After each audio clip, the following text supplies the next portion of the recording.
All right, so hi Krishna everyone, and so lovely to be here with you today.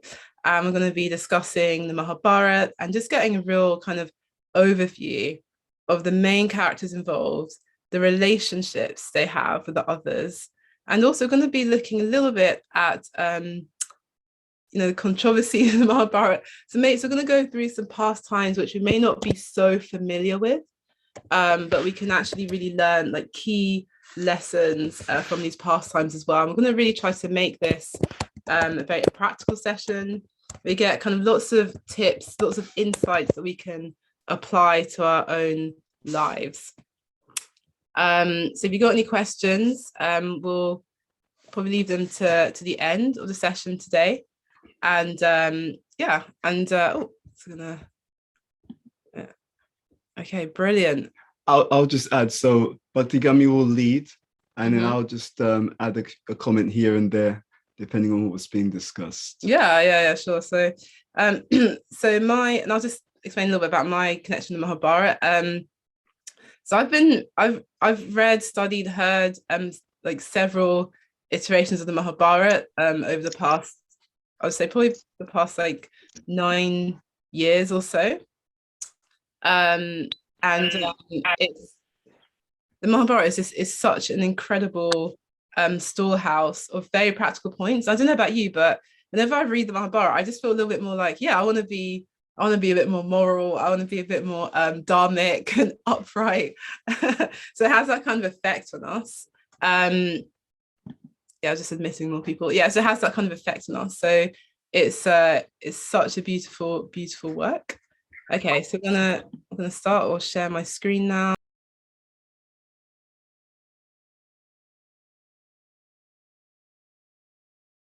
Okay, so I'll just start. Okay, so there's one pastime which may not be so familiar to us, but that's a pastime of Dushmanta and Shakuntala.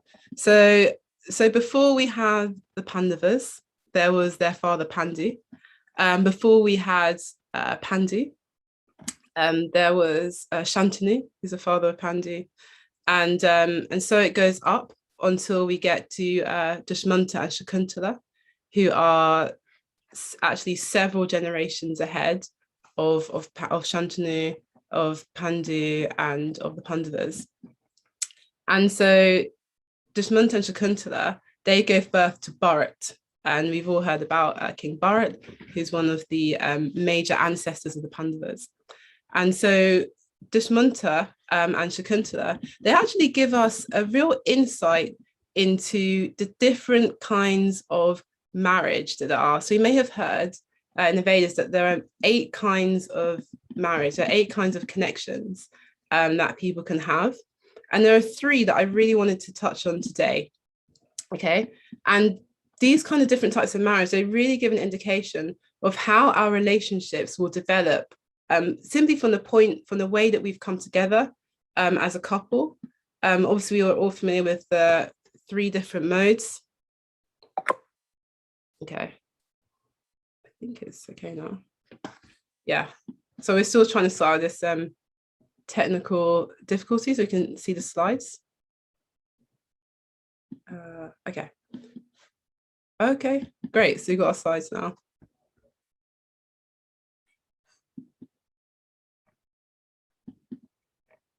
Okay, cool. So can everyone see my screen? Yeah, we can't hear you, but yeah. Okay. Cool. Or you can give a thumbs up or maybe a thumbs down if you can't see the screen. Okay, great. So yeah, so here's our overview. So as I mentioned, there's Dushmanta and Shakuntala, who gave birth to Bharat, and they were several generations ahead of Shantanu, who married Mother Ganga, gave birth to Devadatta, who's actually Bhishma, and also Shantanu also married Satyavati as well, gave birth to 2 children. Sorry, correction on my part, gave birth to 2 children who eventually gave birth to Pandu and to Dhritarashtra, and then Dhritarashtra came the Kauravas, as we're aware, and then from Pandu came the Pandavas, which is another controversy which we'll hopefully get to today. Okay, so we'll start off with Dushmanta and Shakuntala, who's the head of this dynasty here. So what was the pastime behind Dushmanta and Shakuntala, and why has this got anything to do with the different types of marriage? So actually Dushmanta was a Kshatriya king, and he was passing by through the forest as they go on their hunting expeditions, and he encountered Shakuntala, who was this very, very beautiful woman. She was the adopted daughter of a wise sage, and she's also she was the adopted daughter of a wise sage. She's also actually the biological daughter of Menaka and also Vishwamitra Muni. So what happened is Vishwamitra Muni was doing lots of austerities, and this disturbed Indra, who, as we're aware, one of the ways that actually one can assume the position of Indra, because Indra is a position, just like we have CEOs in the company, obviously, being taking on the role of the head of the demigods, as Indra that is a position.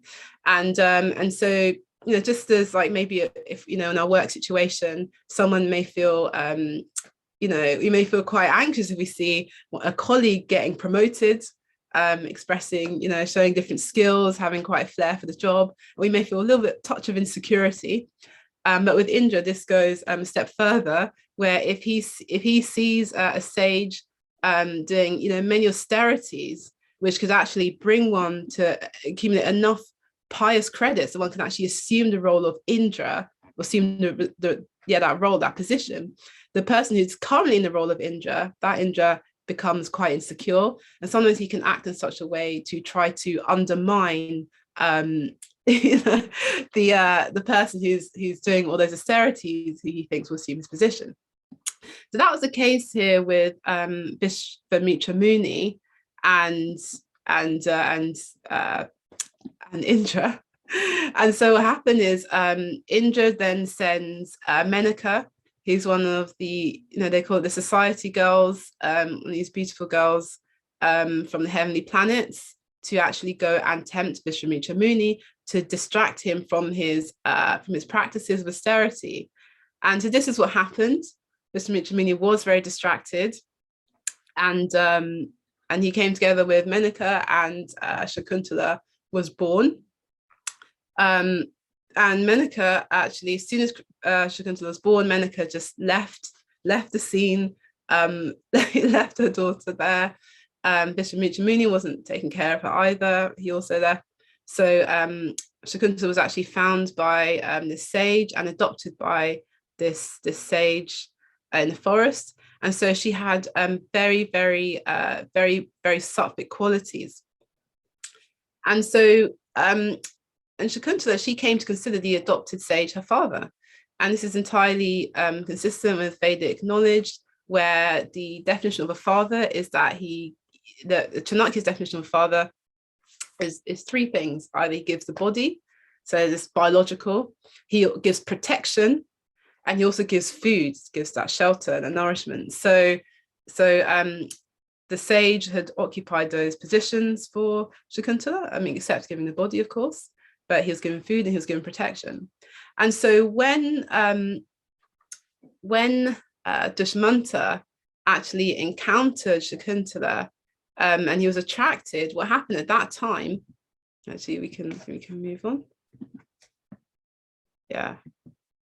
So Dushmanta, when he actually encountered Shakuntala in the forest, and he could see he was attracted to her, but it wasn't just because of her physical or external beauty. He was actually also attracted to her because he could see that she was a very pious person with highly pious qualities. And so there was actually very sattvic attraction there. It was a very, very sattvic attraction. So it's very much more. Okay, just meeting someone, sorry about that. Yes, there's a very, very sattvic attraction that he had towards her. So But sometimes with the, because Dushmanta was a Kshatriya king, so there's also that passionate flair that was there as well. That brings us to the different types of marriage. So the highest standard is actually Brahminical. It's actually called the Brahminical type of marriage. So this is where the father of the girl, he considers different aspects of the potential partner for his daughter. So he considers, not just the job role or what kind of position he's got, what he's achieved in life, but he also considers the boy's disposition, his general conduct, how learned he is, how intelligent he is, the parentage that he comes from, the amount of respect and appreciation he has for his elders, and also his achievements. So this point about respect and appreciation for elders is very, very key.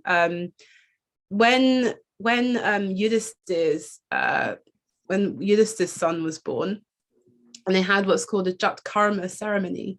So that's where the Brahmins come together, and they do the astrology, and they do it immediately, very, very soon after the child is born. And and from this astrology, they have a kind of a prediction of the child's life and trajectory.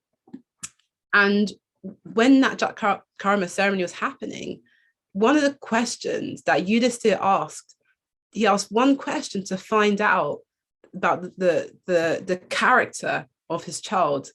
And the question he asked is, will my child be able to respect his elders? Will he appreciate his elders? Because Yudhishthir knew that if that child could appreciate and respect his elders, that child would actually be successful. So that is how important that sense of respect and appreciation for the elders is. And so these are the characteristics that a father considers for his daughter. And actually even beyond this, I mean, sometimes I remember a few years ago, as a teenager, seeing reports in newspapers about women who have had these arranged marriages which have turned out to be catastrophic, and they have to escape from the arranged marriage. And so, a number of years ago, there's quite bad press about arranged marriages. It seems to be something that's quite negative. But actually, it's not something in which there is force or control. It's not really meant to be done with that mood. It's rather, as you mentioned Srimad Bhagavatam as well, Papa mentioned the purport, how the father can actually, what he does is, by knowing the daughter so well, knowing her character, knowing her disposition, knowing her identity, the father actually finds like several boys who could match the character and disposition of his daughter, and then he presents these different options to the daughter, and so the daughter can choose amongst these options. And so that way, there's still that sense of the daughter having a choice and selecting her partner, but also she's selecting from a safe variety of options. So that's really how that mode of marriage is meant to work. And then it's obviously very, very, very sattvic. Another type that we sometimes we see in cultured Western families is called Prajapatya, where the girl finds the boy and then she presents this boy to her father for his approval. And so that's another way that it can be done. But the reason that is still acceptable is because the father is still involved in that process. So there's still someone else that the daughter is checking. She's still checking in with someone else to see, have I selected someone who is suitable for me? She's still getting that second opinion, because what can happen if we don't get that kind of second opinion, if we don't get that understanding from another person who knows us very well, is that we can be overwhelmed with kind of initial attraction. We can feel like, and also that attachment that can actually make it harder for us to understand objectively who's going to be a suitable partner for us. because of that attachment. And so this brings us to the third type of marriage I really want to discuss today, which was the Gandharva form of marriage. And this is where the attractiveness is the primary feature. Now, and now in previous ages, I was talking about the Vedic age here, so the age of Dushmanta Shakuntala, this kind of marriage, this kind of attraction, or this way of starting a marriage, let's say, it was acceptable because the character was so strong that that even if there was that initial attraction, because of the sattva, because of the training, the exposure they'd had to to very, very balanced, very wholesome family situations, because of the examples they've seen around them of marriages like being very consistent throughout lifetimes, because of also that social support network and structured support that they had for connections, marital connections, it was so much easier to follow through. So if that attachment was there initially, it was so much easier for them to still make that commitment and continue to follow through. Can I just ask something? Yeah, sure. And you can correct me if I'm wrong. Mm-hmm. My understanding also is with the Gandharva marriage in the Vedic age, as you said, the character was very strong. That meant that because people had a very strong sense of who they were, then if that boy found a particular girl attractive, it would be a sign actually that she's actually of the similar nature, because his character was so strong that, for a boy or a girl, that if he found someone attractive, it means that they are actually, but because it actually indicates that they're compatible. That's absolutely true. That's definitely there. So that's also a major reason why that was acceptable, that form of marriage.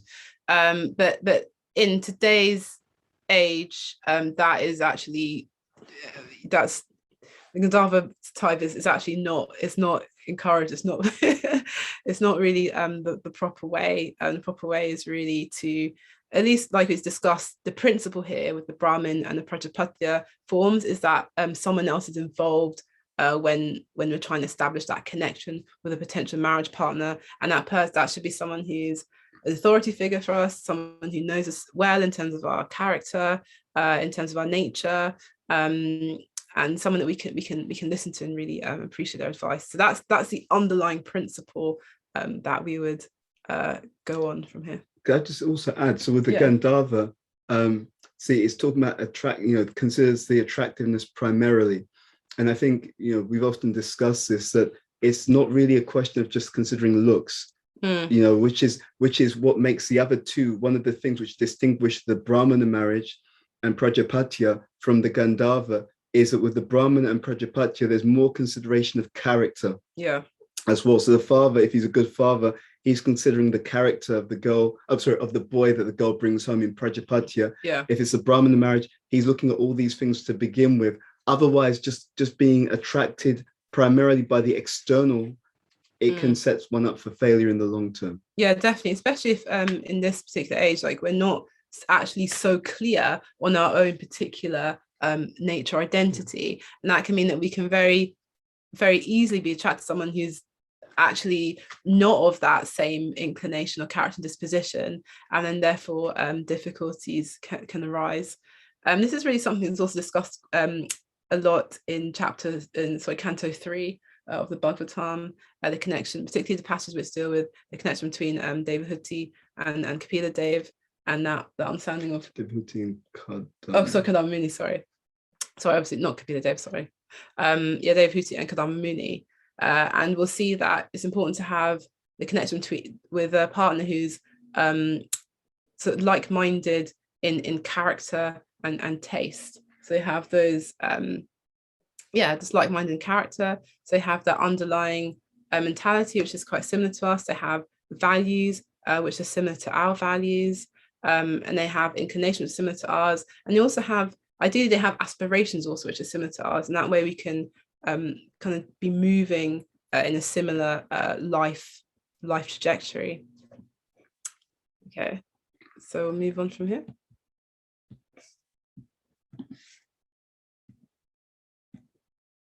Okay. Yeah, so what happened? What was the result of this very rapid connection? There was still some mode of passion in the way that Shakuntala and Dushmanta had got together. What actually happened is Shakuntala, because she was very close to her father, her adoptive father, she wanted, but her adoptive father wasn't actually present when she was approached by Dushmanta for this very quick marriage and a union.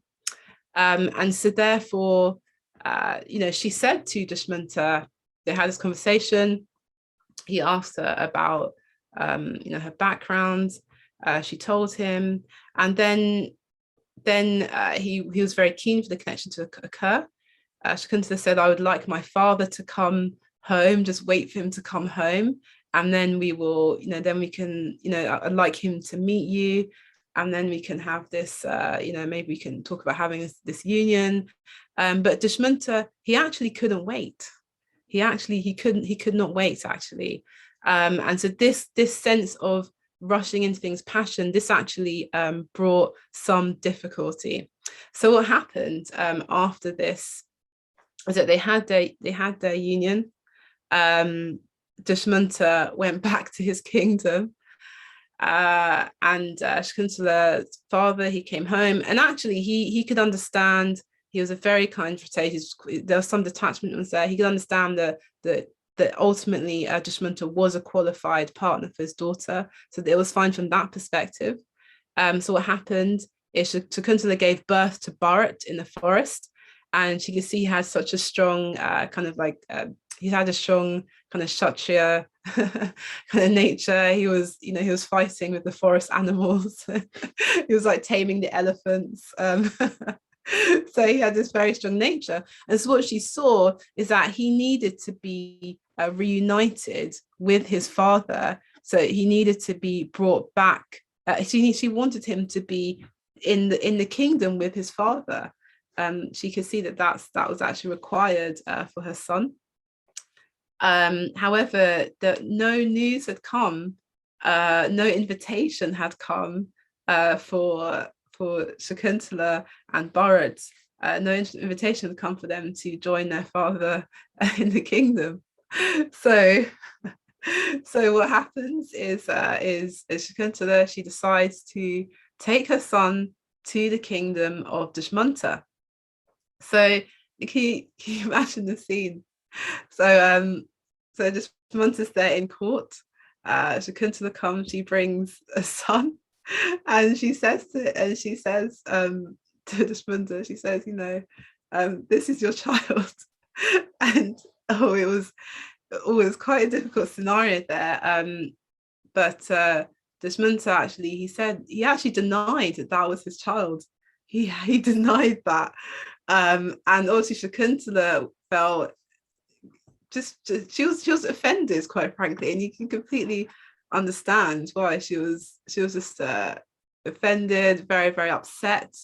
But what transpired is where Shakuntala was able to actually give the qualities of the wife, how auspicious it is to have someone in our lives who can occupy that position, and how the wife brings dharma, a sense of religiosity and dharma into the life of the husband.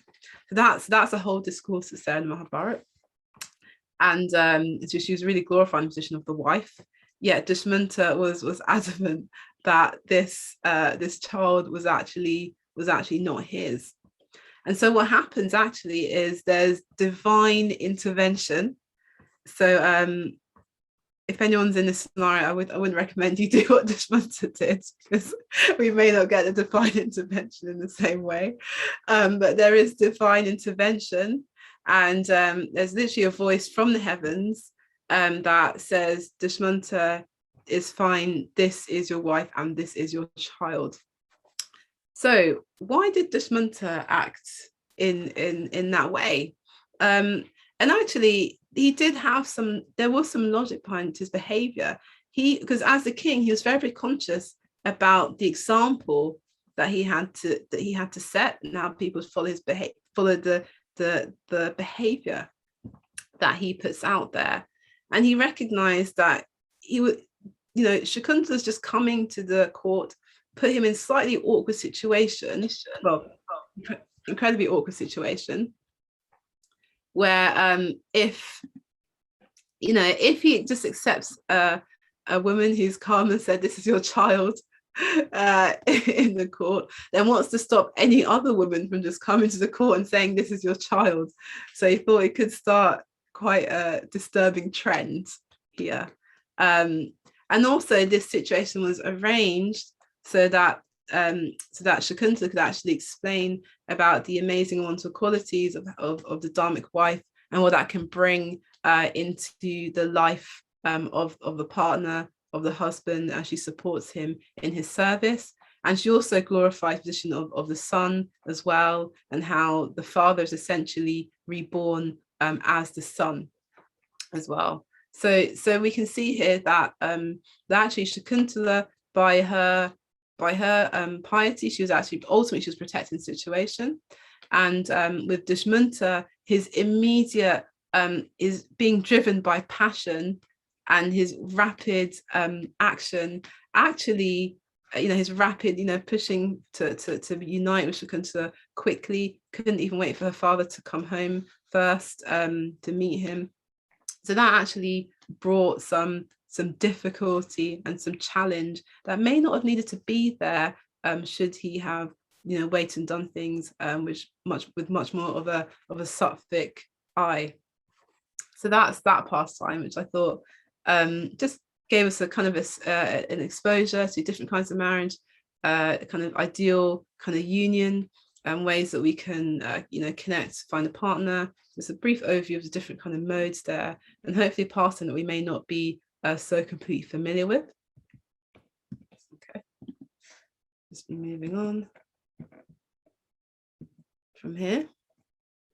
Okay, and so the next pastime we really wanted to look at actually was actually this connection between Shantanu, Mother Ganga, and actually David Dutt, we all know much more commonly as grandfather Bhishma Dev. Now, sometimes actually grandfather Bhishma, he shows us a lot of different qualities. We know Mother Ganga is his mother there, so let's focus on here. Okay, so as we're aware, so Shantanu was actually very attracted to Mother Ganga, and together they gave birth to grandfather Bhishma Dev, who was, he was a very, very obviously one of the main characters, one of the main players in the Mahabharata. And through the example of grandfather Bhishma Dev, we can learn a lot of things. Actually, we can actually understand that that one can have selflessness and good intention, but that sometimes isn't quite enough to make it the right action. Now, he's quite a controversial figure, grandfather Bhishma Dev, because according to Govinda Das, so Govinda Das is one of the devotees, Govinda Prabhu is one of the devotees from Chowpatty, and he has intensely studied the Mahabharata series. He's given wonderful lecture series on Mahabharata on YouTube. He's also written several books on Mahabharata, one that delves into the position of Karna as well, who's another controversial figure in the Mahabharata. And so grandfather Bhishma Dev was actually grandfather to the Pandavas. But he was, as we said, he's quite a controversial character because he had a lot of knowledge. He had good character, but he didn't apply his knowledge and his wisdom under guidance. Sometimes there was a tendency to be attached to doing what externally appeared to be the right thing, not actually looking seriously at the outcome and the impact that those decisions would have on others. So he was, very wise, but ironically, he didn't properly, so not very wise. He was very dharmic, he's very sattvic in a sense, but ironically, he did not properly apply his wisdom. He didn't do it under guidance, and therefore he actually made decisions which were counterproductive to the growth and development of the Gurukul. So the tragedy of Bhishma Dev is that his good intention, but his wrong strategy meant that he was in some ways just as responsible for the war at Kurukshetra. And even though he didn't desire that to happen, but as you mentioned, his good intention, but his wrong strategy meant that he was somewhat responsible for the war unfolding. So it's quite a huge thing. It's quite a huge thing to say. So how can we saying that background from me? So I have another slide. Let's go to the other side here. So what happens? So David Dutt makes a terrible vow, and this is the point at which he's no longer called David Dutt, but he's actually called Bhishma. He's actually called Bhishma because in reference to this terrible vow that he makes. Now, I'm sure that everyone's fairly familiar with it, with this pastime. If not, we'll just give a brief recap. So David Dutt, as you see, is a very pious soul, very prayerful, praying in the Ganga here, actually. And so what happens is his mother Ganga, she has to return. She returns to the heavens, and Shantanu is bereft of a wife. And so Shantanu, he actually encounters Satyavati, who is incredibly beautiful, but she is the daughter of a fisherman. She's a fisherman's daughter. Actually, originally she also is. The fisherman is actually her adoptive father. And that's another quite lengthy pastime. Maybe we'll discuss another time. But she was the fisherman was her adoptive father, which is actually the daughter of another Kshatriya king. But anyway, so Shantanu was very attracted to her, and he wanted Satyavati as his wife. The difficulty here, though, was Satyavati's father, the fisherman, was very sharp, and he was very aware. So he considered that if Shantanu and Satyavati have a child, this child will not have any claim to the throne because of Shantanu's first son, who is David Dutt. And so he actually, he said that he would not allow for Satyavati to marry Shantanu on the basis of he was uncertain what would happen with the progeny. They wouldn't have any claim to the throne. Could even be friction between them and David Dutt, and he did not want the match to go ahead. So Shantanu was very disturbed. Shantanu was very disturbed. He was very morose. He was very upset with this, and so David Dutt saw his father being very depressed, actually. And David Dutt, he considered that this kind of lamentation of his father he considered it's not good for the kingdom. He wanted his father to be in much more of a happy mood, because he felt that would actually be better for the in terms of father's leadership for the entire kingdom, he's driven by good intention, but there's misapplication due to the lack of proper guidance, actually. So what happens is David Dutt, he says to Shantanu, he says that I will actually relinquish my claim to the throne. So he makes this terrible vow. He says to never get married, so then there's no threat of his progeny wanting the throne, because even if he relinquishes the throne, the question is, but what if David Dutt's progeny, what if his children, knowing that they're the children of the firstborn son of the king, What if they have a claim to that they want the throne? And even if Shantanu has children with Satyavati, and then, you know, so that the potential children of Devadatta would say, hey, we have a claim to the throne because our dad is a firstborn son of Shantanu. Therefore, you know, you guys, you cousins, you know, clear off. If the throne is ours. So that was the concern there as well, from Satyavati's father. He said, you know, even if you relinquish the throne, what about your children? Your children will also want to claim the throne. Therefore, Devadatta makes this terrible vows. He says to never get married, and he also vowed to support the throne, whoever it's occupied by. He's always been support the throne. He would never go against the throne. He'd always been support of whoever occupied the throne. So this was a very, very strong and quite a terrible vow. So one thing that Devadatta had actually not considered here is a very key thing he hadn't considered, this misapplication, was actually at this time, Shantanu was actually of quite an advanced age. And so what he didn't consider is actually that there was actually no guarantee that Shantanu would actually even had any progeny with Satyavati, because he's actually quite an advanced age at this stage.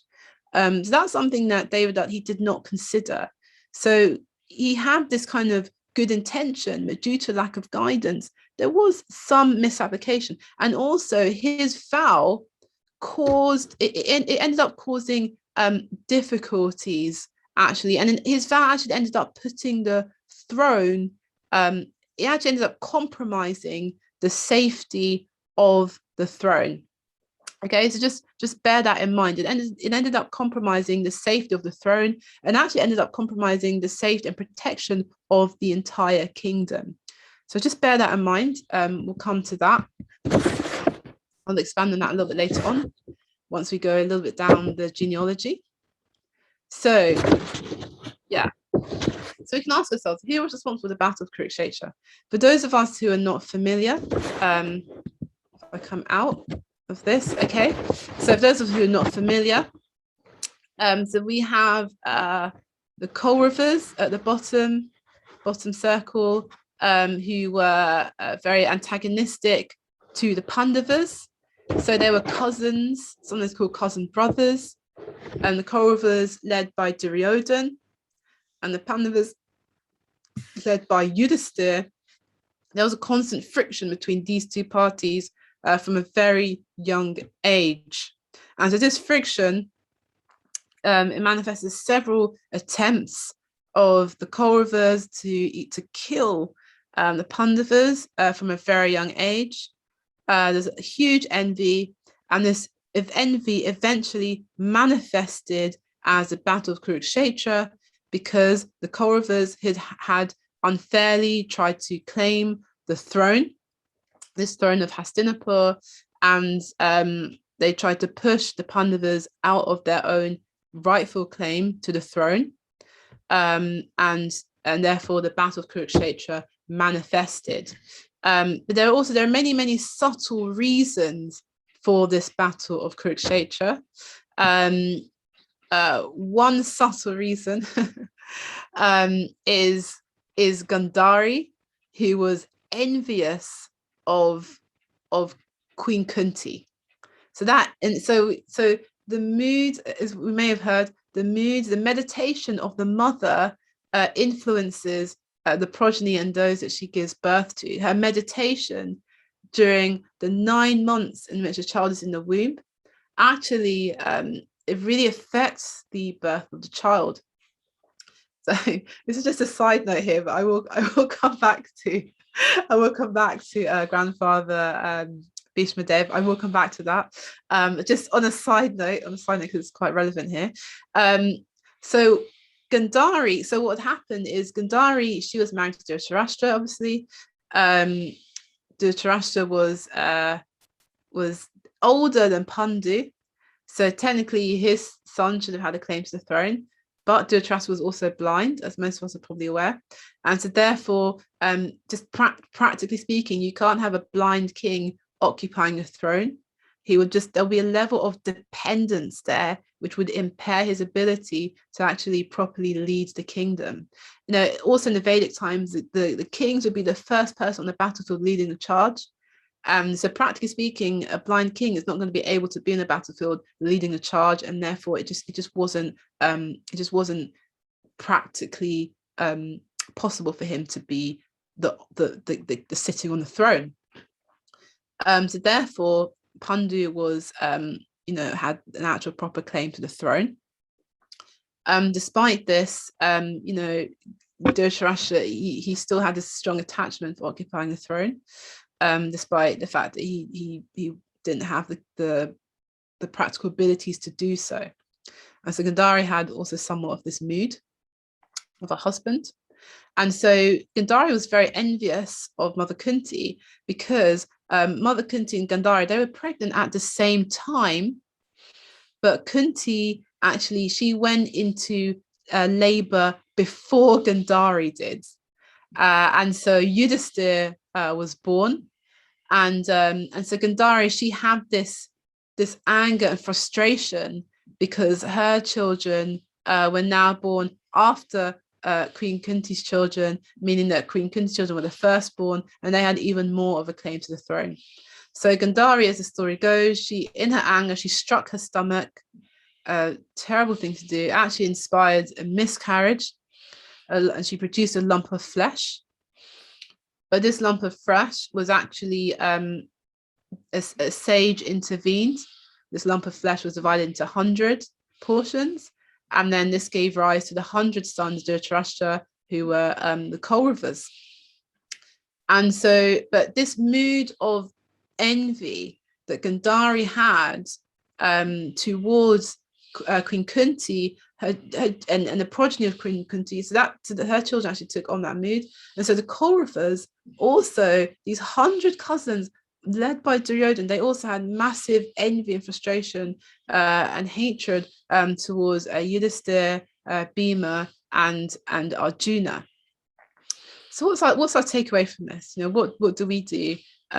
Maybe we might experience some sense of envy or frustration from others who seem to have qualities that we don't really have. Now, so envy is actually inverted appreciation. So what do we mean by that? So when we're envious, what's really happening is we're seeing that someone else has a quality that we ourselves value. Now, if we're in more of a tamasic mind state, when we see that someone has a quality that we value, we have it and they don't have it, and we feel I should have it, they shouldn't have it, and that is a destructive mentality. It's destructive to the relationship. We're literally saying to them, you shouldn't be so qualified, you shouldn't have this capability, I should have it instead. So that because of that destructive quality that's inspired within us, when we see someone else who has some sort of positive attribute, therefore it's envious, it's destructive, and there's no good that comes from that. The next step up, rather than being in a mode of ignorance when we see someone has a quality that we appreciate, the next step up is actually jealousy. That's more passionate. So we see someone has a quality that we appreciate, and we ourselves think, okay, they have a quality that we appreciate, let me also endeavor to manifest that quality in my own life. So it's called jealousy. It's not destructive.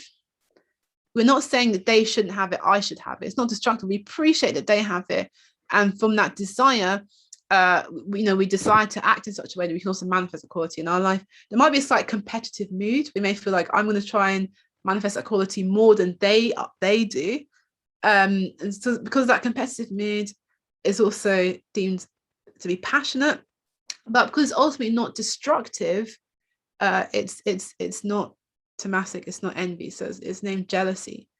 Better than that though, and also because we're inspired to action, we are inspired to action, so it's more passionate, it's deemed jealousy.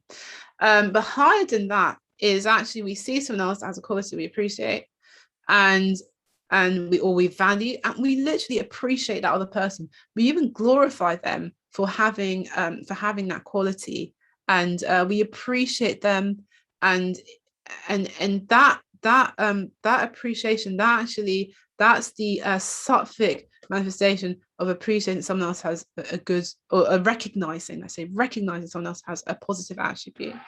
So sattvic manifestation is that appreciation.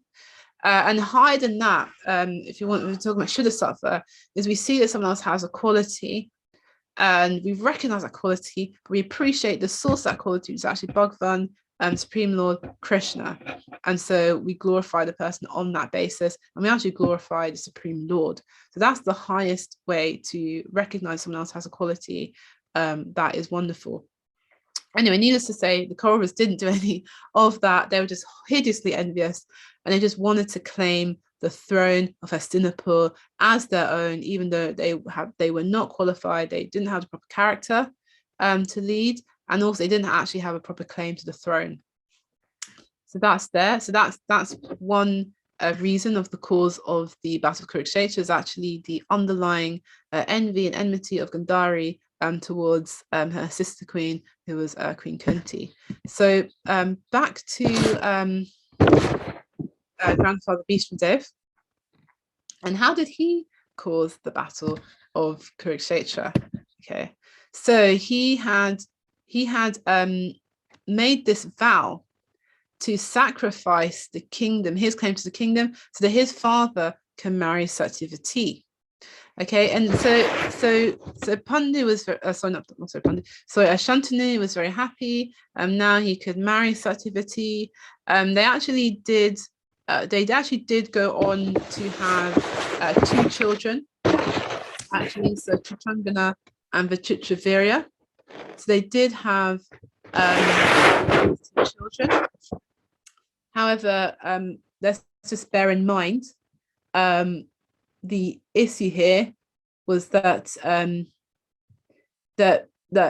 Bhishmadev was very, very attached to these vows, which actually ended up compromising the throne of Hastinapur. So he had these 2 vows, that he would always protect whoever's on the throne, he'd always have an allegiance to whoever's on the throne, and he would never get married. So this allegiance to protect whoever's on the throne of Hastinapur, he was so attached to that vow to the extent that he actually ended up fighting against Krishna on the battlefield of Kurukshetra. So as we mentioned, the Kauravas were fighting against the Pandavas on the battle of Kurukshetra. So Krishna, who is actually like a cousin to the Pandavas, and also obviously the Supreme Lord, so he was the charioteer of Arjuna, and Bhishmadev, who had pledged allegiance to the throne, whoever sitting on the throne. So therefore, he was actually fighting on the side of the Kauravas, who were unfairly occupying the throne. So this is the extent to which Bhishma, because he was so attached to almost Dharma for the sake of Dharma, without looking at actually the outcome and the context, the real context of his actions, and not applying actions on the guidance, he was so attached to his vows to the extent that he would be fighting against Krishna. And also he vowed never to get married, to the extent that Hastinapur, the throne of Hastinapur, was actually at risk of being without an heir. So we're going to look more into this right now. And so we're going to go back to our main slide here. So Shantanu married Satyavati, and they gave birth to 2 sons there, so Chitrangada and Vichitravirya. So these sons, they did grow up, and they actually did end up getting married. There was, but they also ended up both dying untimely.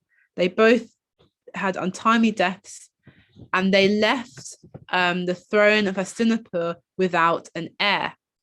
So, and Shantanu had also passed away during this time. So this meant that Satyavati, who is now the queen, was in complete anxiety, because the throne of Hastinapur, there was no heir. Her two sons had died. There's also another pastime behind this, but we won't touch on that today, just because of constraints. But her two sons had died, and the throne, the seat of Hastinapur, was left without an heir, and Satyavati. So she approached Bhishmadev, and she said to him, "Please, can you produce an heir for the throne? We need someone to sit on the throne." But Devadatta, who had made this premature vow, he said, "No, I must maintain my vow." And so what had happened is there was no one on the throne. There was no one on the throne of Hastinapur. Oh, sorry. I hope you can. So I've clicked away from the slides. Give me one moment.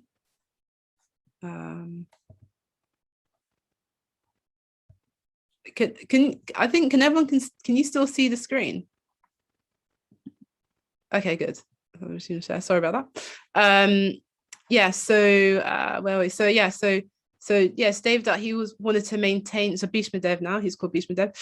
He wanted to maintain this vow at all costs, so he would not produce an heir to the throne.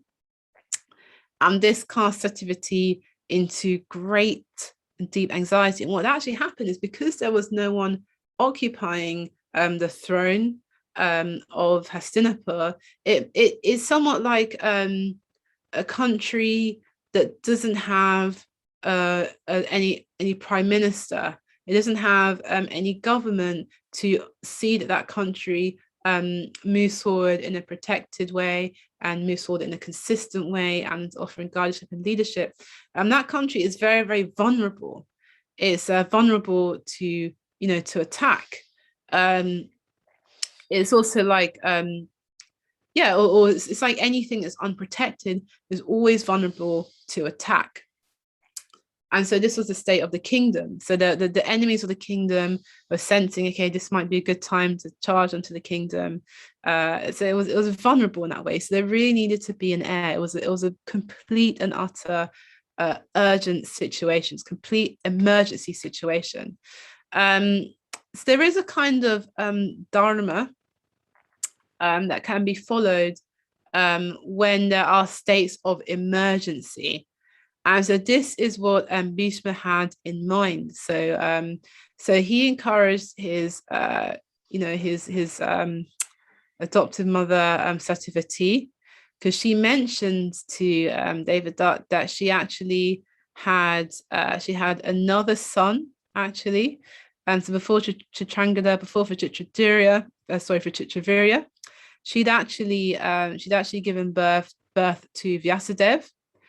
Because she had a union with Parasaram. She'd given birth to Vyasadeva, the great sage, as we know, he who compiled Srimad Bhagavatam. And Vyasadeva, immediately after he was born, he left to commit austerities in the Himalayas. But he also said to his mother, if you call me and you need me, then I will help you. And so Bhishmadev was made aware of this, and he said to Satyavati, let us call Vyasadeva to give you an heir to the kingdom. And then so Vyasadeva actually united with the wife of Chitrangada, and that gave birth to Dhritarashtra. And then Vyasadeva united with the wife of Chitravirya, and that union gave birth to Pandu. And after this, actually, Vyasadeva united with a servant girl. There's another pastime behind this.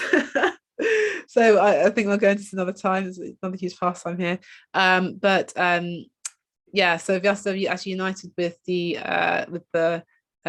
servant girl who served the wives of Chitrangada and Chitravirya, and this servant girl gave birth to Vidur. who was a wise sage. And before we mentioned about how the meditation of the mother influences the union or the progeny that's produced. So the wife of Chitrangada, she when she was united with Vyasadeva, Vyasadeva had a very fearsome appearance because he'd been doing so many austerities in the Himalayas. So I don't know if I'm not sure if it's Himalayas actually, sorry, but he'd been doing many austerities in the mountains, and so when she'd seen him, she was terrified actually of his appearance. Satyavati had been told actually by Vyasadeva. He said to her, I can unite with the wives of your sons on this emergency basis because your sons have died. But Vyasadeva said, but you shall wait 1 year. We shall wait 1 year because I've been doing strong austerities. I'm not in a situation where that's really so amenable for union with your daughters-in-law. And Satyavati, who was so overwhelmed with the current situation that there was no heir to the throne, there's so much fear of attack from neighboring kingdoms because of the vulnerability of the throne. So she said to Vyasadeva, no, we cannot wait, we cannot wait. So again, we see this sense of kind of mode of passion, this desperate kind of quick action without so much thought leads to consequences. So Vyasadeva very quickly he united with the wife or the widow of Chitrangada, but this widow, she was in so much anxiety and she was so scared of the fearsome appearance of Vyasadeva. She closed her eyes during union. She couldn't bear to look at Vyasadeva, and so Dhritarashtra was born, and he was born blind.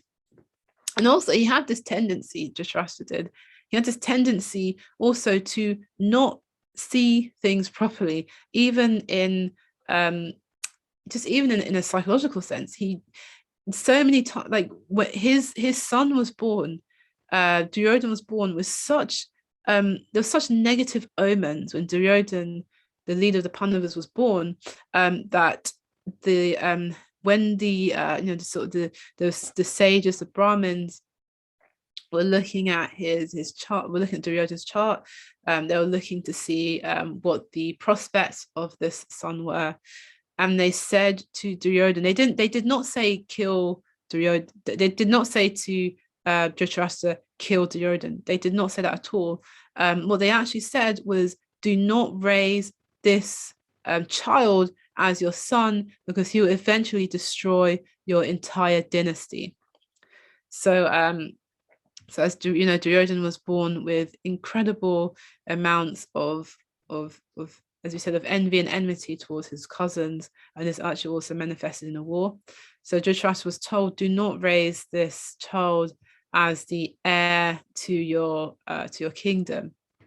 However, Dhritarashtra, he did not heed this advice, and he raised Duryodhana as a son, as heir to the kingdom, and a lots of chaos ensued, which we'll have to discuss another time, because we'll soon be drawing this talk to a close.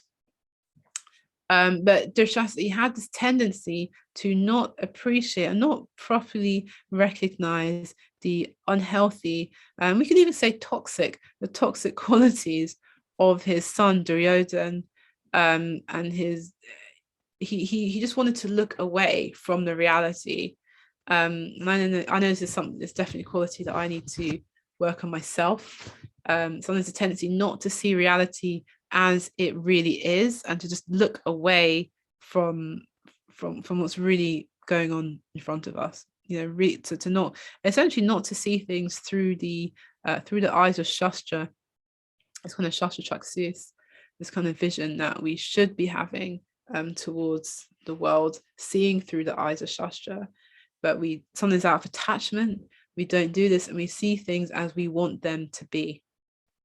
And so Dhritarashtra, he definitely had this tendency towards his son. And so if we go back a little bit, so that was so that the kingdom was in jeopardy. Dhritarashtra had been born, but he was blind. So, and also having one, it's actually best to have several heirs to the kingdom, not just one, in case something happens to one of the children.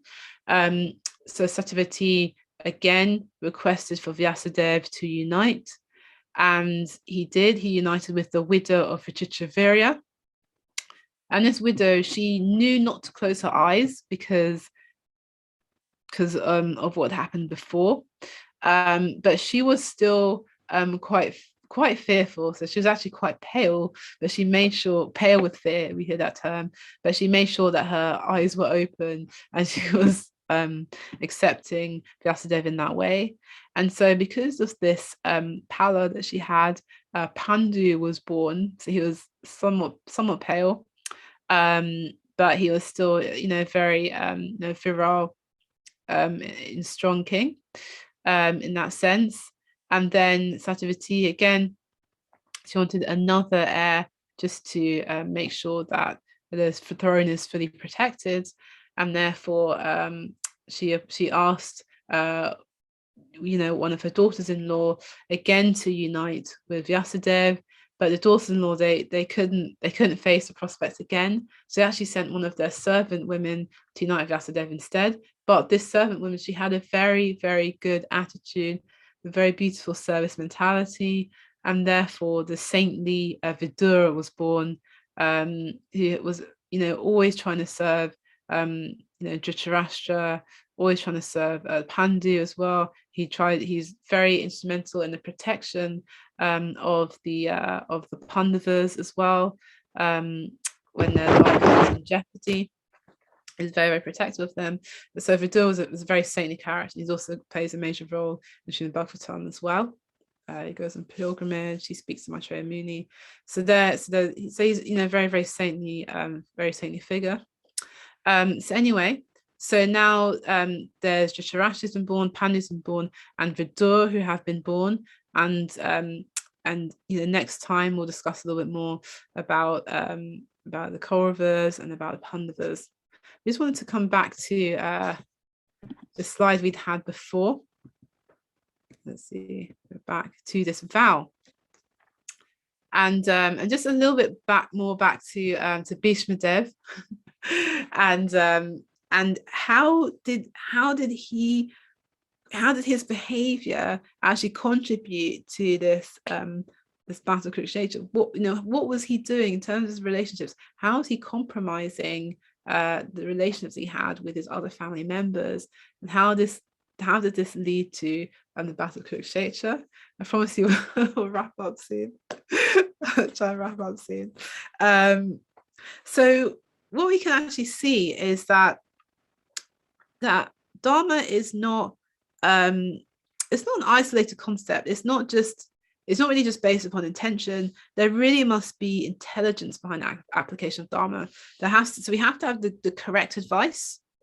We have to have a proper intention, which Bhishma Dev had, but there must be proper advice, proper guidance, and there must be proper strategy. So strategy implies there must be awareness of the goal that we're trying to reach.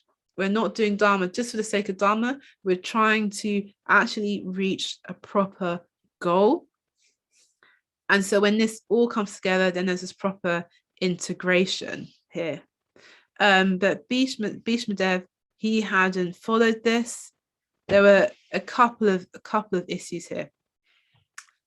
So one mistake we discussed before is up here. Bhishma Dev sacrificed the kingdom so that his father could marry Satyavati. So the son taking responsibility for his father's marriage, that wasn't really proper. He shouldn't have made this vow. So it's an example of like following the rules almost for the sake of following the rules. That's what we discussed before. So that's one. Two is how we'll look at 4 here, which we discussed, we touched upon how Bhishma Dev, he protected the throne of Hastinapur during the war. So again, because of the vow he'd made allegiance to the throne, he actually ended up fighting against the Pandavas, fighting against Krishna. So that was another issue because of his adherence to this vow that he shouldn't really have made. 3, let's discuss 3, is and how Bhishma Dev he didn't support Draupadi during the dice match, and this is one major way in which Bhishma Dev contributed to the war, the battle of Kurukshetra.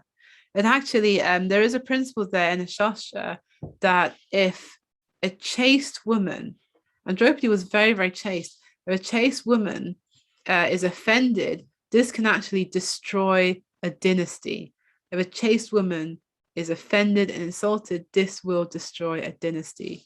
So this is what happened because Draupadi was offended so heavily within what's called the dice match, which is when there was a gambling dice match between essentially between the Kauravas and the Pandavas, essentially. And during this dice match, Draupadi was heavily insulted, and because this chaste woman was insulted, because she was so, how was she chaste? She really beautifully served her husbands.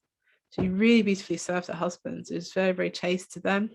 She was insulted in the dice match, and therefore the dynasty of the Kauravas, who were the ones who insulted her, had to be destroyed. That's the result of what happens. And so how was Bhishma Dev involved in this? What was his part to play? How did he influence this coming about? It's interesting enough, it's not so much Bhishma Dev's response, there's also his lack of response that contributed to the dice match, that contributed to Draupadi's difficulty. So he actually tried to be neutral within the dice match, and that neutrality actually created harm and difficulty. It's Plato who said that we should think clearly and rule wisely. So think clearly is like discuss, thinking about these subtle aspects to existence, the Dharma, the laws of the universe, essentially the laws of Krishna, upon which existence runs, those subtle laws, and we rule wisely. So we properly apply those laws. So we have to have that philosophical perspective and also have that contextual perspective. Okay, what's going on right now? How do these laws apply here and now? So that balance needs to be there. However, Bhishma Dev, he tried to be neutral within the dice match. So he didn't respond properly. So what happened? What happened when Draupadi was brought into this gambling arena where she really should not have been? Essentially, so Draupadi, this will be the last pastime we discussed today, because we discussed quite a bit today.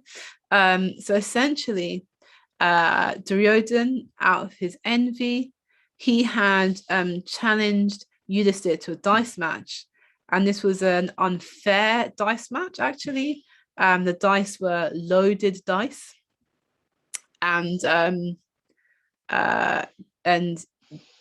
but what happens is, in terms of Kshatriya Dharma, in terms of leadership Dharma, if a Kshatriya is challenged, Kshatriyas, they tend not to refuse to challenge. So Duryodhan had challenged Yudhisthira to a dice match, and Yudhisthira did not refuse his challenge, so he accepted the challenge of the dice match. But Duryodhan was cheating. He asked his so-called friend Shakuni, who was actually the brother of Gandhari.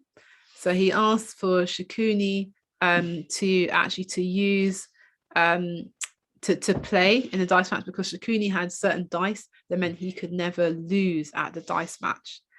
And there's also a wonderful pastime of Shakuni, and how he was actually in one sense, he actually helped the Pandavas in a deep sense, but in a very deep sense, he actually had a burning resentment and hatred for Duryodhana. Actually, it seems like he was a friend, but actually he had a burning resentment for Duryodhana. So that's something we may discuss. Hopefully we'll discuss that next week. Yeah, anyway, so we're in the dice match, in this arena. So we've got Duryodhana, who's there. He wants to get the kingdom. He's now going to cheat Yudhisthira out of the kingdom. He's going to try and make Yudhisthira gamble the kingdom away, to gamble his kingdom away. And so the gambling is going on. Shakuni, with his loaded dice, he keeps winning things on behalf of Duryodhana, for Duryodhana, and eventually Draupadi is called into this dice arena, and at this point, Yudhisthira had gambled away himself and his brothers, so it meant he actually gambled them into slavery, essentially. And then their wife was called into the arena, and she was then gambled. And so what happened is Draupadi asked a question as if she's trying to understand the reality of the situation, but actually she was actually calling for help. And sometimes that's there, sometimes it's there in sort of feminine nature, feminine tendency. Sometimes it's called indirect speech. It's paroksha, where one speaks besides what they actually want to say. So it's subtle, but it can be very, very pleasing. There's one story on this where Mother Urmila, she's paroksha so well. I remember she tells us past about her and her husband. So they were driving somewhere, I think somewhere in America, and she was driving away. They were driving in a particular direction, but she understood that they're actually driving completely opposite to the direction that they should have been driving in. So Mother Urmila, she asked her husband, "So are we going still to this place?" And he says, yes, we're still going. And then she said, "Okay, that's interesting that we're going there, because we're driving, let's say, with the sun setting. I can't remember exactly how she said it, but we're driving, with the sun setting on our left. But I thought if we're going to this place, we should be driving with the sun setting on our right." And so because of this, the husband realized, oh, actually, yeah, we're driving with the sunset on the wrong side. Oh God, we are driving in the wrong direction. Okay, let's turn the car around. And so he turned the car around. So what happened is Mother Urmila is very expertly and very she's very expertly told her husband, I think we're driving in the wrong direction, but she's done it in such a way that didn't make him feel embarrassed or disturbed his ego. This is a nice example of paroksha and this feminine tendency to speak beside what we're actually trying to say, like a very indirect speech. And ultimately, Krishna is very pleased when his pure devotees, those his very intimate relationship with in Vrindavan, the gopis as well, when there's this paroksha and he speak beside, and there's there's the subtext, it's called sometimes, there's a subtext to what's being said. There's a text and then there's an actual subtext, and it can be very, very pleasing in certain connections. So anyway, this can be a tendency there of the female nature to speak besides what she really is trying to say, the subtext. So Draupadi was in the dice match. She was asking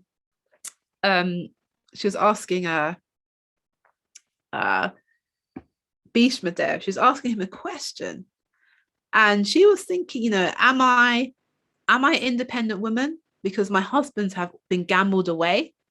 So does that mean I'm now an independent woman? Or am I also already gambled because my husbands have been gambled and I'm still with them? So so that's what she was kind of asking about, but she wasn't asking for the answer to that question. You can imagine she's there, she's being insulted, her husbands have been lost, she's almost bereft and destitute. And if you look at the whole context, she's not really caring about whether or not, she's not really caring about, this philosophical understanding of whether she's independent or not. What she's really saying is, help me, help me. I'm drawing your attention to my situation and I want your help. But she was speaking in a subtle subtext kind of way, that indirect way. But what Bhishma Dev said, his reaction was one, as we mentioned, he was too neutral as a senior, as an authority in this scenario. He was the grandfather, Bhishma. He was the grandfather of the Kauravas and the Pandavas. He was the uncle to Dhritarashtra. So he had so much authority and influence in the situation, but he had made those vows. He was attached to those vows. He was neutral. He was too neutral, and in that way, he caused a lot of harm.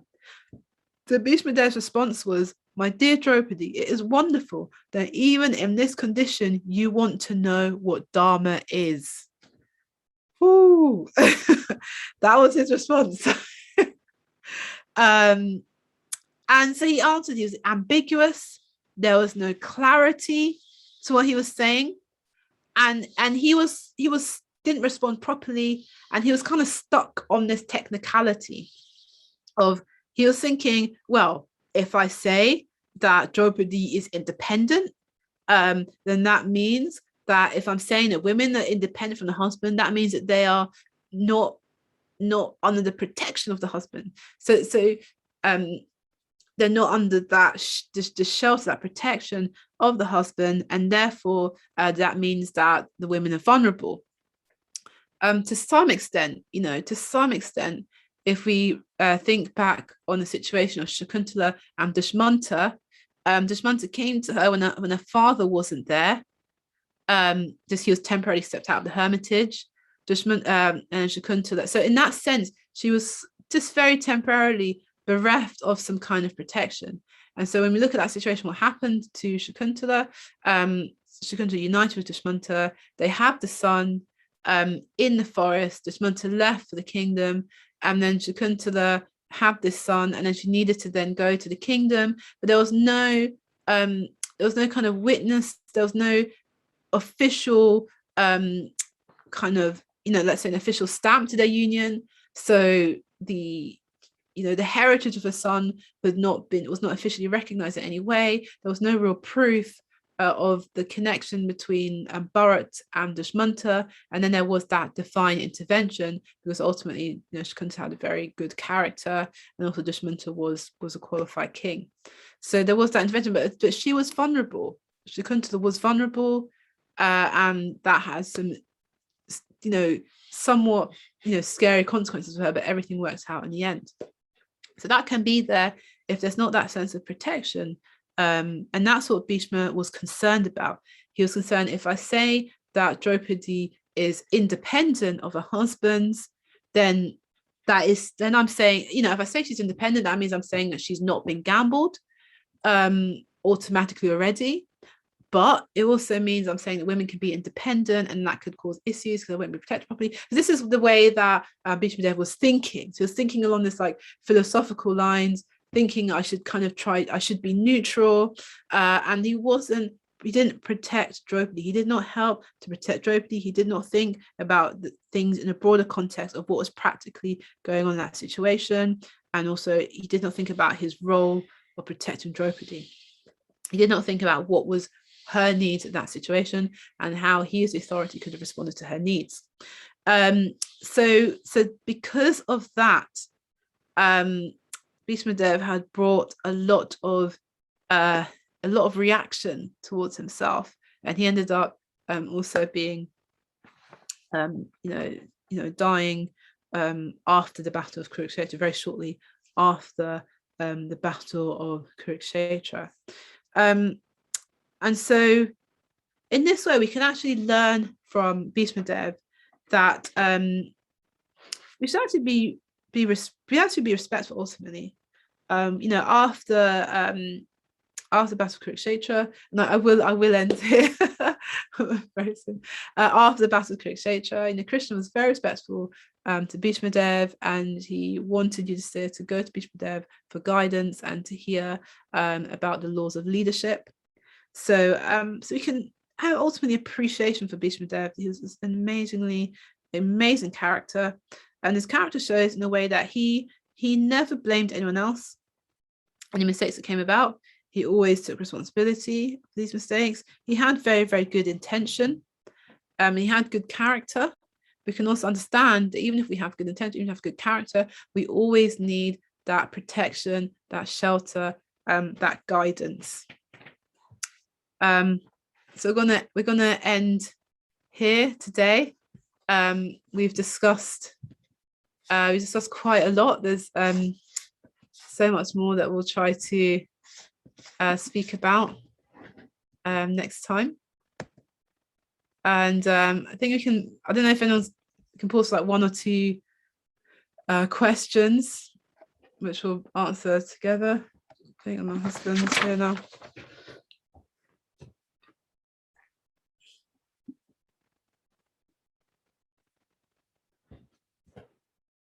Any questions? Oh,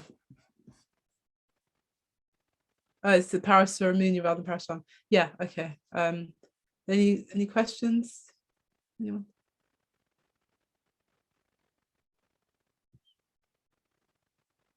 No?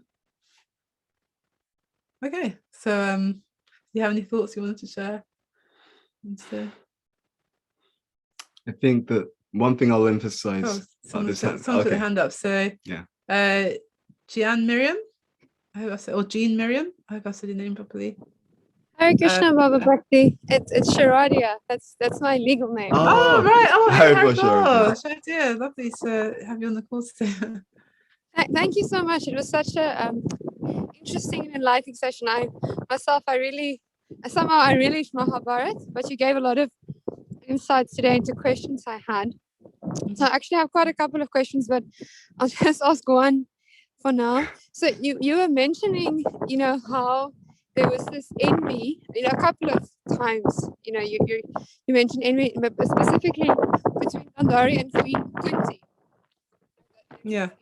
And then you also discussed like what we can do when we experience, envy towards other people and how we respond, and also how we can understand our response in terms of the modes. And that was very useful. But I have another question. That is, what do we do when we notice that others are envious towards us, for whatever reasons? How do you deal with that when you're on the receiving end of envy? Because it's kind of like a very intense energy, that sometimes we do experience. So how to deal with that? Yeah, that's such a brilliant question. Actually, there's a whole seminar on this by Bhakti Tirtha. Maybe we should do that seminar at one point. Yeah.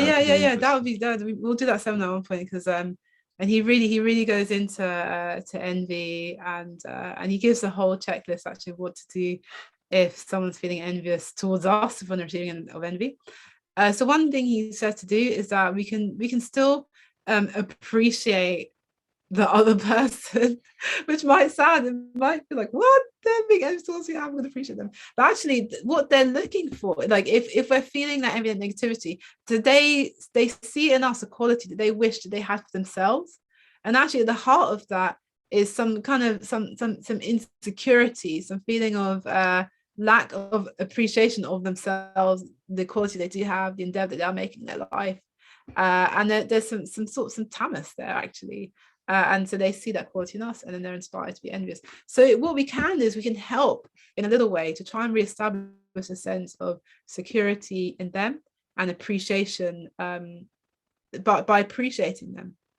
So I know that I remember one time my husband, he was doing a talk actually, or he does many talks, but it was a particular talk he did, and he was in a group of devotees, and I can't remember what the topic you were speaking on. It was leadership. It was leadership. Okay, he's speaking about leadership, and there was one particular devotee who kept like jumping into discussion, and he would bring up like obscure shastras and very expansive points that were not actually so relevant to discussion, and ended up he would literally keep butting in. He would start talking over Bhuta Prabhu, and he would bring in like these obscure shastri points, and he would just really talk and try to take attention away. But what Bhuta Prabhu did at that point is he said to this person, we have a scholar here, and he just glorified that devotee. He was perhaps feeling a bit insecure in one sense that he wasn't leading the talk. And after that, the devotee, he'd been pacified, and he didn't jump into the discussion anymore. And then the talk just continued with Bhuta Prabhu as the main speaker. So sometimes there can be that momentary insecurity that the other person may have, and if we give them a little bit of appreciation, genuine appreciation, we recognize them, then sometimes that envy they have can be minimized. At other times, the envy may be consistent and intense and ongoing, and we may actually just have to remove ourselves from that relationship and just give love to them, but from a distance. And we're removing ourselves so that we can stop them from expressing their envy towards us and actually incurring more offenses, depending on the severity of what they're doing and our own level of advancement. Stop them from making offenses and also spoiling their own spiritual life. It also reduces the tendency for us to feel frustrated as well, because we can also pick up on that feeling of envy and start to feel frustrated. So I say that those are things are there. Is there anything that you'd want to add to that? Yeah, I'd also add that it's important not only to disconnect in some cases from envious people, if you can. Sometimes it's not fully possible, but it's also as important, if not more important, to have alternatives. So it's not just disconnecting from the envious, but it's also connecting with those who are genuine, well-wishing friends. So it's like an equation. So Bhakti Tirthamaj talked about this. If people are being negative towards you, let's say that negativity on a scale of 1 to 10 is of the value 5. And then on the other hand, you've got others who are very positive towards you, and that's to the value of 7 or 8. So the positivity will override the negativity, which is also why we should always love the people who are negative towards us, because by having a positive disposition towards them, it will actually neutralize the degree to which they can do you harm. You see, so what happened before I became a devotee, I also kind of studied a little bit about more the subtle aspects of reality. And what happens is when someone's envious on a subtle level, it's like they're attacking you subtly. But also, if you're positive on a subtle level, then their attacks can't do you any harm. But where an envious person can really harm an individual is when person A is envious and person B is negative towards person A. So if we come down to the level of consciousness of the people who are attacking us, then from that point onwards, then their ability to cause us harm becomes greatly amplified. But as long as we understand that, and this is actually the important thing, to keep this sense of almost loving thine enemy, you have to remember that the only people who are envious and who are spiteful and who are political and who are attacking people behind their back, the only people who do that are people who are suffering. See, no one, if they're truly happy and content, behaves that way. So what we can understand is when people are behaving that way, it means that they're unhappy. there'll be some, and it happens a lot, to be honest with you, there'll be some kind of misery. I was speaking to one of my mentees, and he was talking about, because he does lots of different programs, and he was talking about, he told me this, and I laughed because I already knew this. He said that, sometimes I'm speaking to these groups of people, and, they've all got big houses and 2.4 kids and, this, and, working in a big career. And he said, and behind the scenes, they're absolutely miserable. And I just laughed because that's obvious. That's obvious.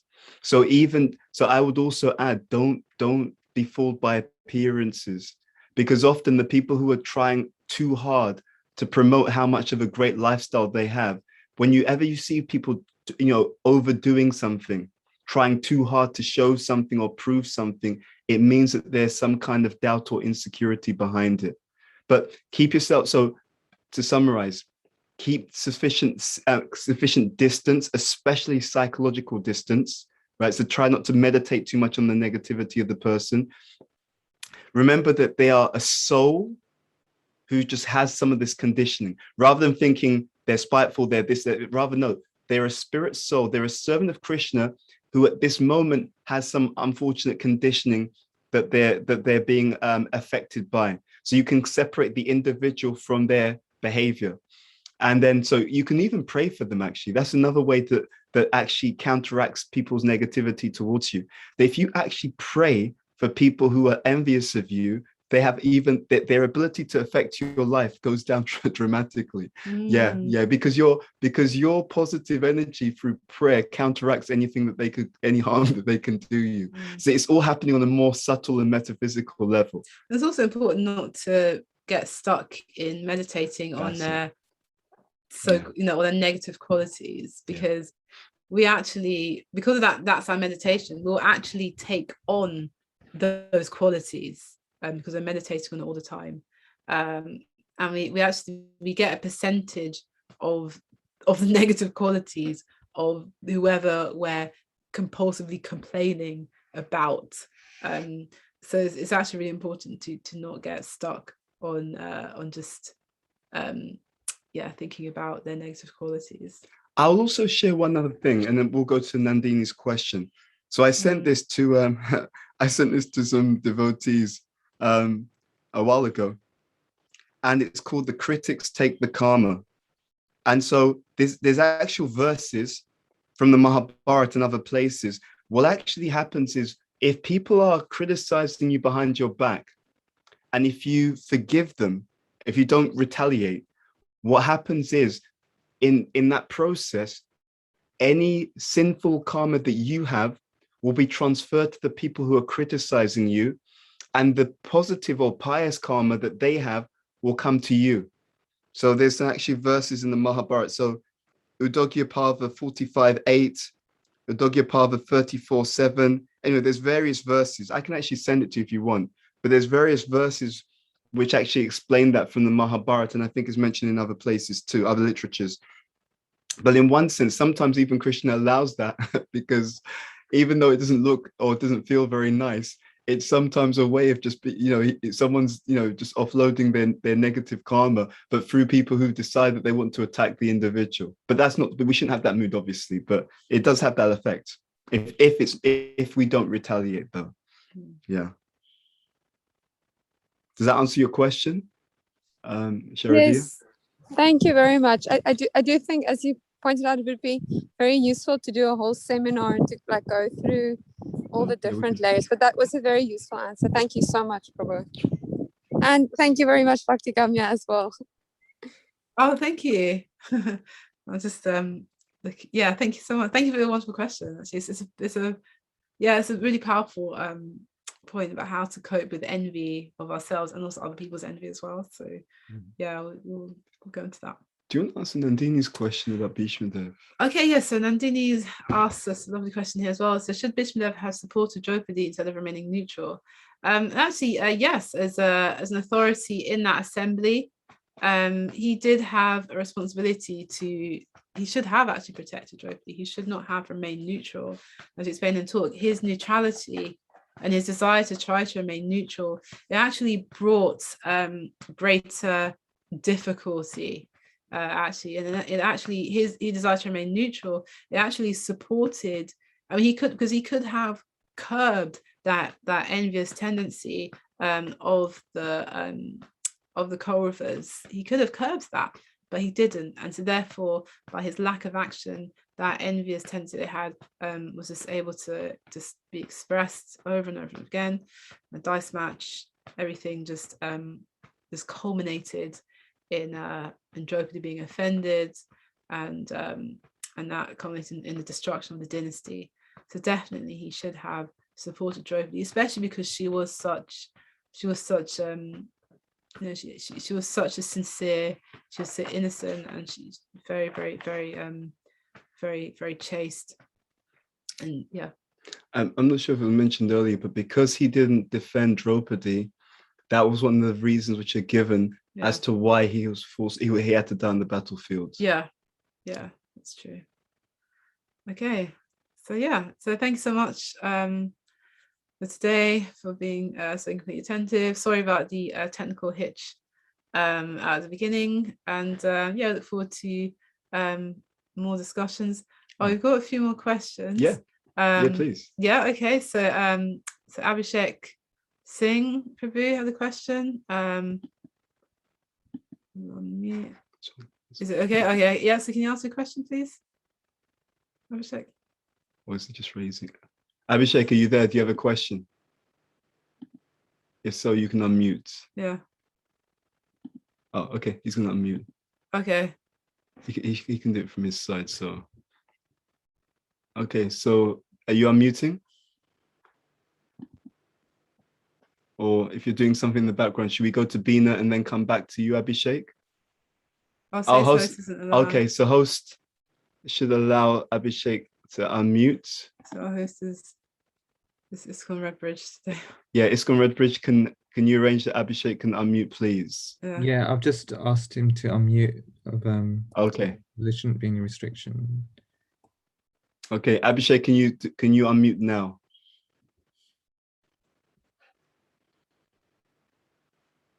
Okay, see, let's come back to Abhishek. Let's go to Bina. Bina, can you unmute? Maybe Abhishek, in the meantime, maybe you can type your message out if you're not able to unmute yourself. Okay. Bina, Hi, Krishna. It's Bhakti Priya here. Oh, hi, Paul. What's Priya? My legal name. Thank you so much for the presentation, Bhakti Gamya. That was amazing. Oh, thank you. Krishna's mercy, Gurudeva's mercy, there, definitely. So my question. Sorry. So when we're analyzing Mahabharata and the different characters and what they did and how they did, of course, we know the ultimate end is that Krishna wanted Kurukshetra to happen so he could get rid of the sort of the demonic tendencies of the people. So when we analyze the characters and we say, okay, they did it this way, but they should have probably done it the other way. I guess my question is around, like, for example, Draupadi, the way she was treated, Bhishma Dev should have done it differently. And of course she suffered as a result. But then, so where does this picture about Krishna's plan come into place? I guess that's why. Oh, for Draupadi? No, I think it's for generally? Just, yeah, in general, and also quite, I mean, just taking the example of Draupadi from Mahabharata as well. Oh, this sense of Krishna's plan comes to face. I mean, I haven't studied this. Like, I haven't studied an answer to this. Like, what I shared, basically, I'd taken it from different classes, basically. But so what my initial thoughts on this is that the Draupadi is a completely surrendered devotee, and so she's there, taking part in the Mahabharata, which is basically is a scenario, as you kind of alluded to, which is orchestrated so that Krishna can have the discussion with Arjuna on the battlefield. He can have the discussion of the Bhagavad Gita, and in that way, so many souls will hear about the essence of the Vedic literature, and that way that we can very quickly and very simply and easily make progress in our spiritual lives. So, and as we know, that the Mahabharata is a pastime that happens again and again and again in even in at different times. I think even in different universes, it happens over and over again. So to constantly give souls this opportunity, yes, to hear the Bhagavad Gita, and also to meditate on the pastimes of the Supreme Lord, and in that way become purified and attracted, and in that way also to go home back to Godhead.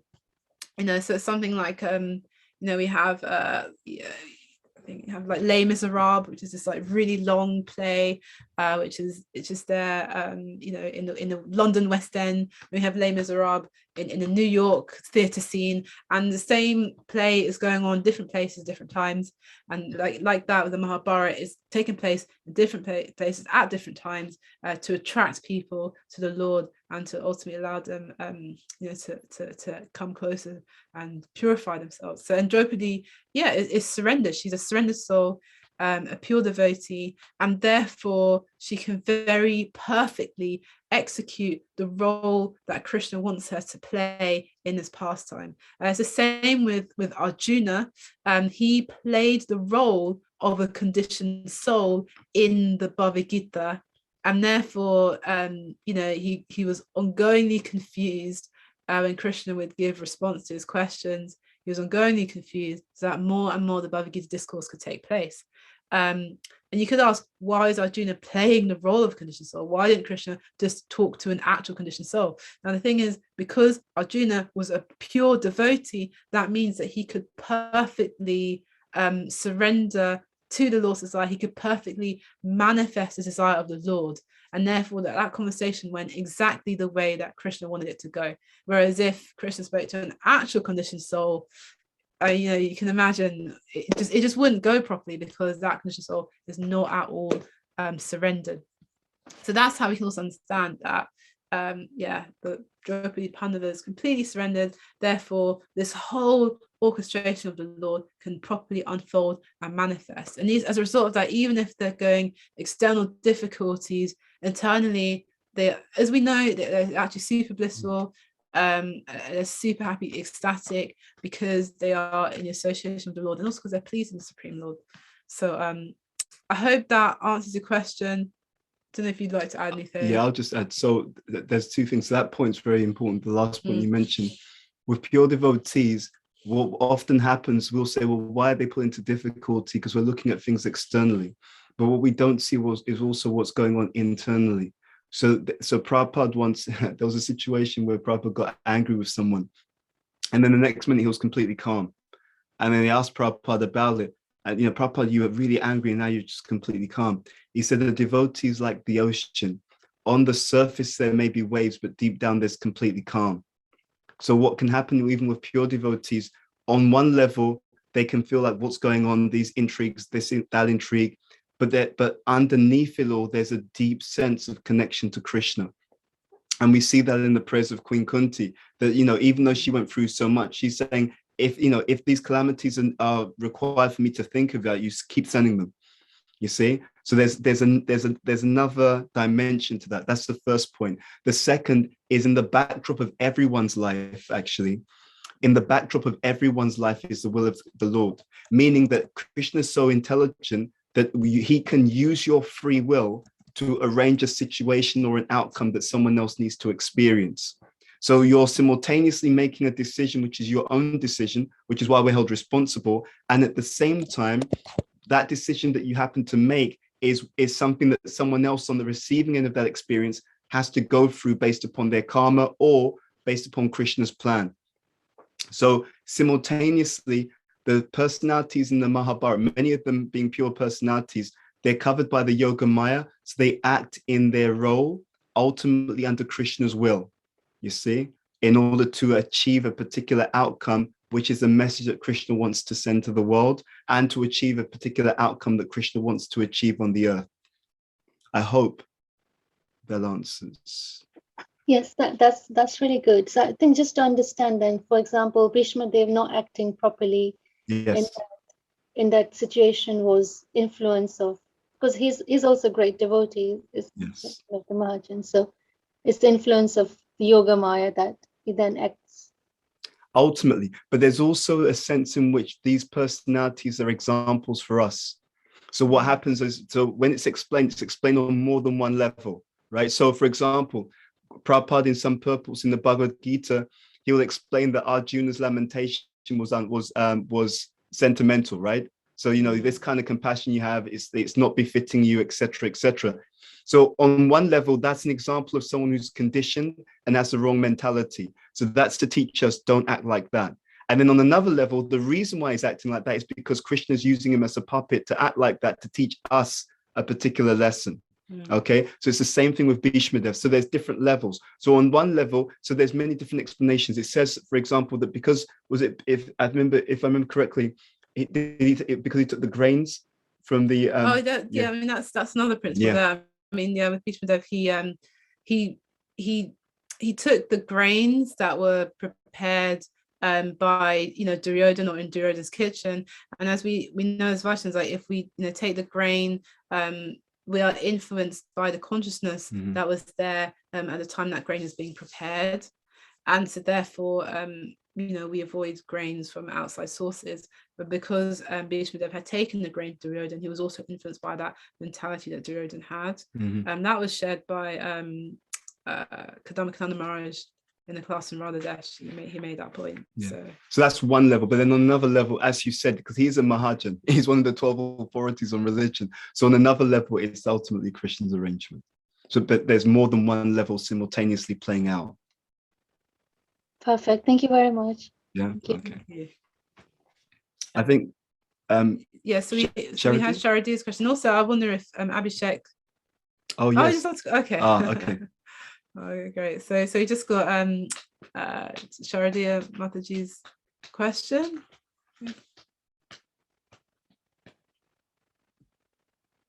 Can you unmute Sharadia?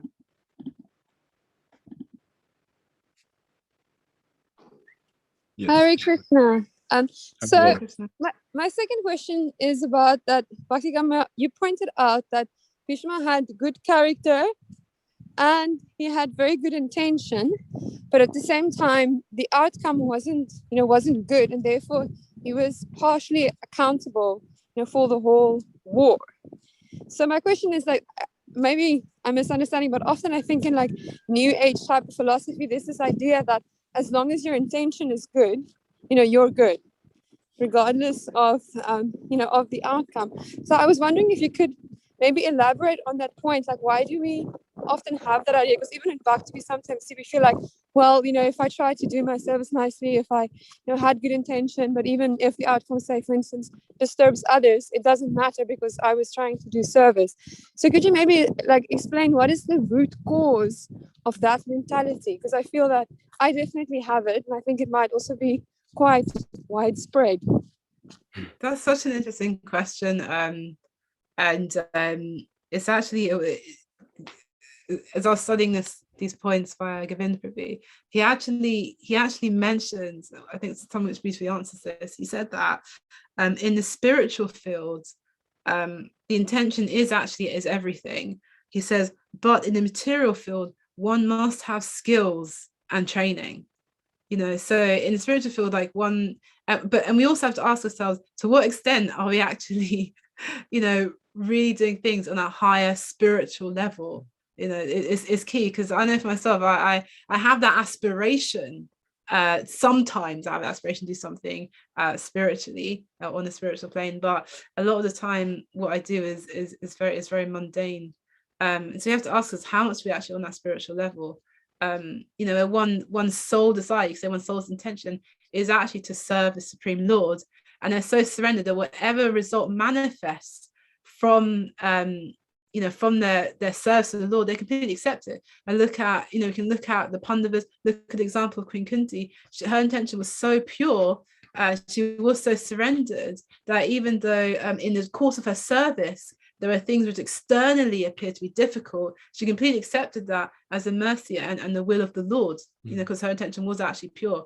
However, if we're conditioned souls, how much can we actually say our intention is pure, really, and how surrendered are we when difficulties come about? If anything, we say, Krishna, why are you letting this happen to me? I've done this and this, and why is this manifesting in my life?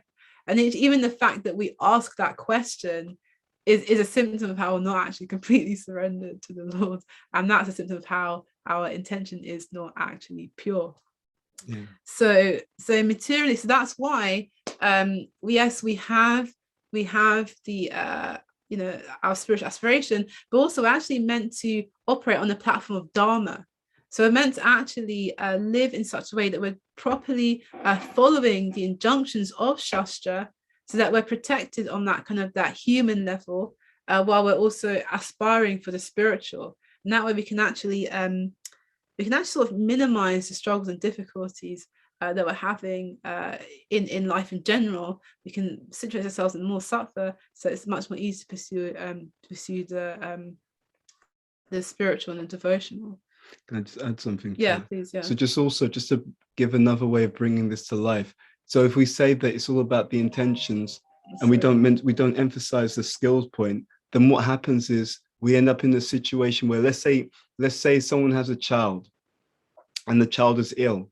You take the child to the doctor, and the doctor, doesn't have the sufficient skills and training, but the doctor's feels that it's okay because I've got very good intention. So you would consider that on that level, it's not enough. And in fact, on that level, if his intention is really good, he'd have to actually say, I'm not qualified to do this because I've got good intention, but I know it requires also specific skills to get this particular outcome done. So what it means basically is that if our intentions are proper, they will also lead to us qualifying ourselves in order to be able to be more and more of use to other people. So for devotees, we're sadhakas. We may not be pure devotees yet, where we've got no other attachments, no material desires. So we're sadhakas, we're on the path of bhakti, but therefore the good intention is expressed in the form of sufficiently and seriously applying ourselves to the process and practicing as best we can, so that we can come to a platform where, we're completely pure. So the intention will lead to, so in other words, the intention will lead to a certain type of behavior and activity. Yeah. Okay. Can we stop there? Yeah. Okay. So we'll stop there.